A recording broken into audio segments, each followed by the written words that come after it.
Spectreman. In a flash, like a flame, faster than a plane. A mystery with the name Spectreman. Power from space, he'll save the human race. Yet they'll never know the face of Spectreman.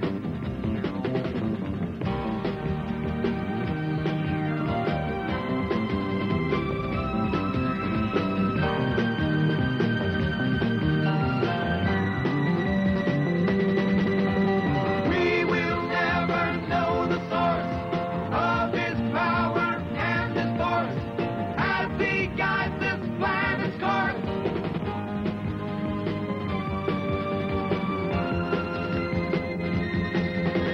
Spectreman.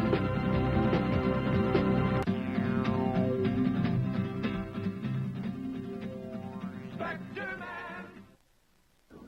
Go forth, Zeron. Strike terror into the hearts of all Earthlings. Destroy Spectreman once and for all.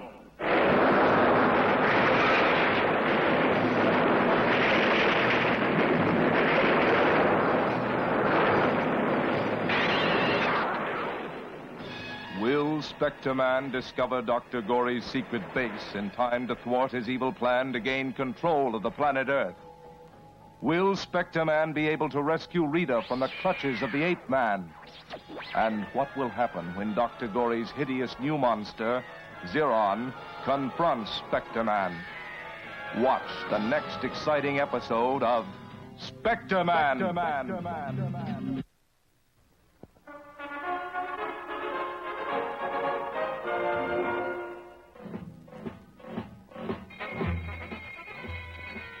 Express special to Paris.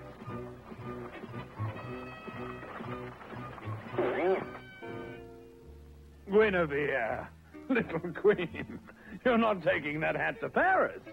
It's ridiculous. To Paris, of all places. Oh, but Arthur, dear, it's the latest thing. Peacock feathers. It looks terrible. I've seen some wild hats. But that's the first one ever to fight back.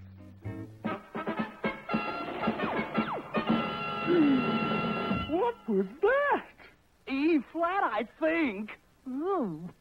Your Majesty, the magic sword Excalibur. Where Your Majesty travels, so must travel the magic sword, in case the Black Knight would attempt to wrest your crown. He wouldn't dare. Believe me, sire, pack the hardware. Pack the sword! Lancelot, the magic sword has never left these shores. The sword is safe at the bank, Your Majesty. Good, Sir Lancelot. At a bank. What's a bank? A place for keeping money, Your Majesty. I thought that was an old sock. Inside the security coach is a secret weapon, sire. Show me. But, sire... Whose magic sword are we playing with? Open the door. This is no place for practicing cowards.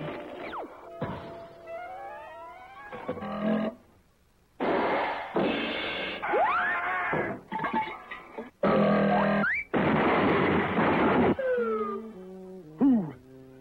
The head of security thought of it. Send for Sir Jasper Bond. You sent for me, sire. Who said that? I, sire. Who are you? Head of security. Head of Security. Will the magic sword Excalibur be safe from the Black Knight? Sire, I have information that the Black Knight will attempt to steal it. He's got to go. Challenge you to combat at the French court. Beat you and become king in your place. And so I have a plan. This is the plan. Did you say plane? No, plan. Sorry. But it's not a bad name for the thing. It's Master Merlin's invention, a flying machine. Now, the plan is this. Lancelot and Merlin take the real sword in the flying machine. The plane? Right. While a fake sword goes with the train. Morgana Le Fay and the Black Knight will never know. It'll be the best-kept secret in all Camelot.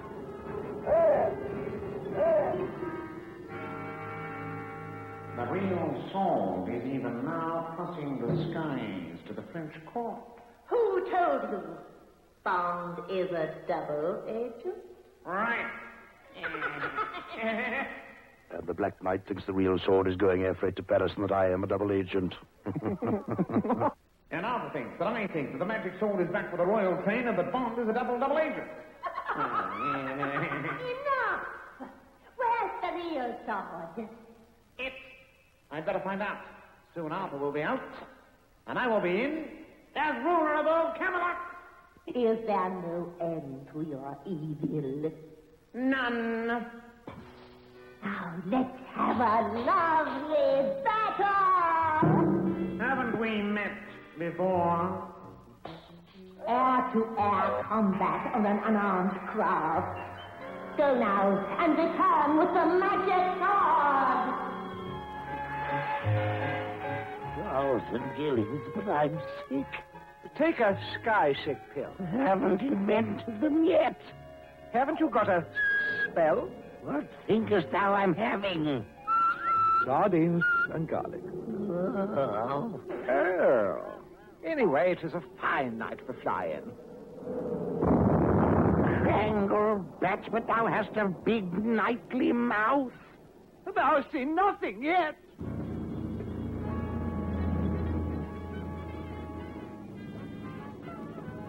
What do we do now? With any luck, we'll crash.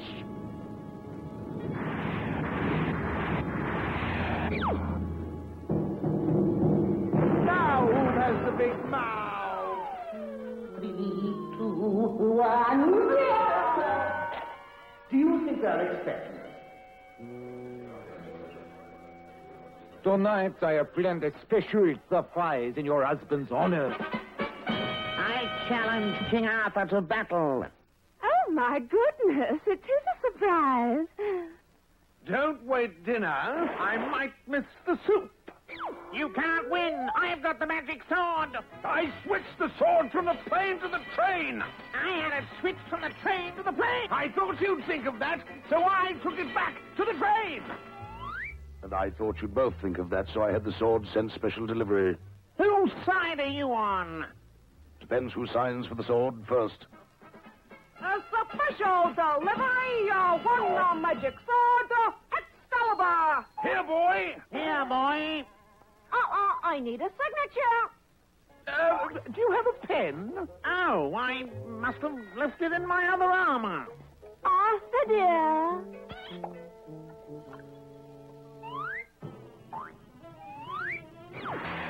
It really is so nice to get away from Camelot for a change.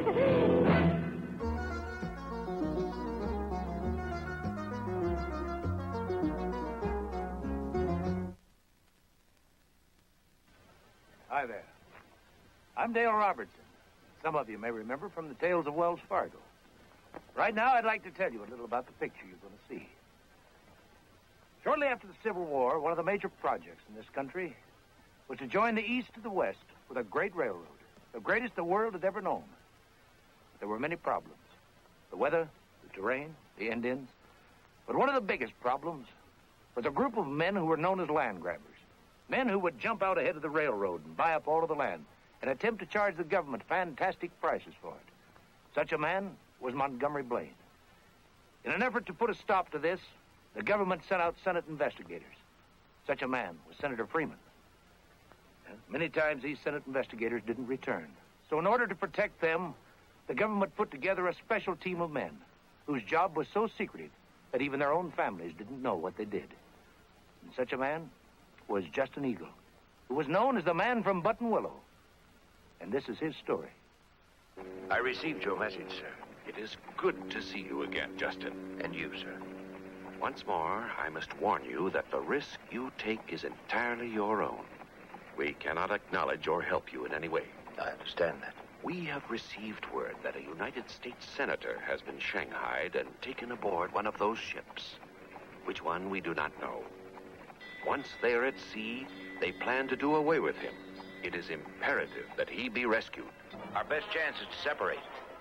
You get the captain, I'll try to cover you. I'm ready.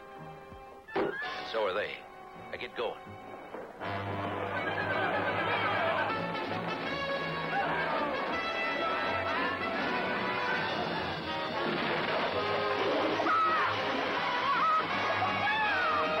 He makes a stand to protect this land.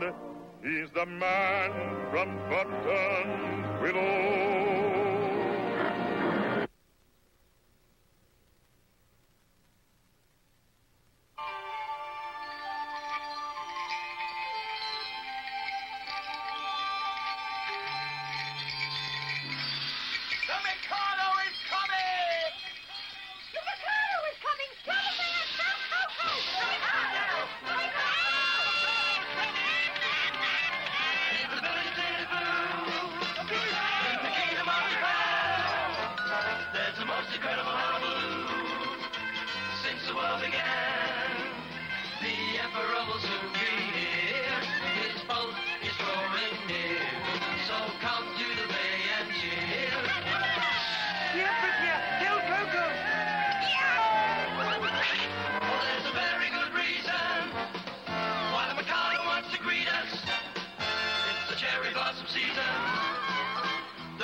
There are parts of the world where history is volcanic, where history keeps breaking through like fire. This is modern Bethlehem. The first Christmas happened here. The birth that changed the world happened here. In the dust and politics of the Middle East, God broke through into time, was born in human flesh, lived, taught, and about 33 years later and a few miles away, outside the walls of Jerusalem, was crucified, died, and rose from the dead. When those events happened, the Middle East was then what it is now, a crunch zone between two great powers. Back then, it was Rome and Parthia.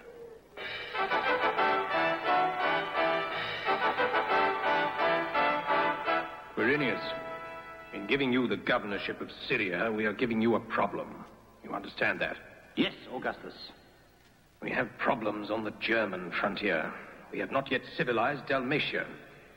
We cannot afford trouble with the Parthian Empire. And between them and us are the Jews, so obsessed with their god that we can make neither soldiers nor Romans out of them. Your orders, Augustus? Keep them quiet. My agents say they think they have a king coming to them, a messiah. Well, I've already given them King Herod, and that is good enough. Mariamne, my dear wife, Mariamne.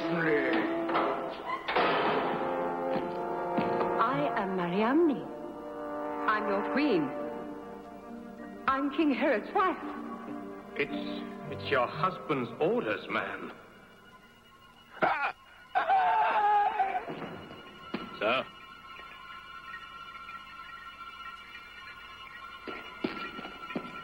Make way! King Herod! King Herod! Make way!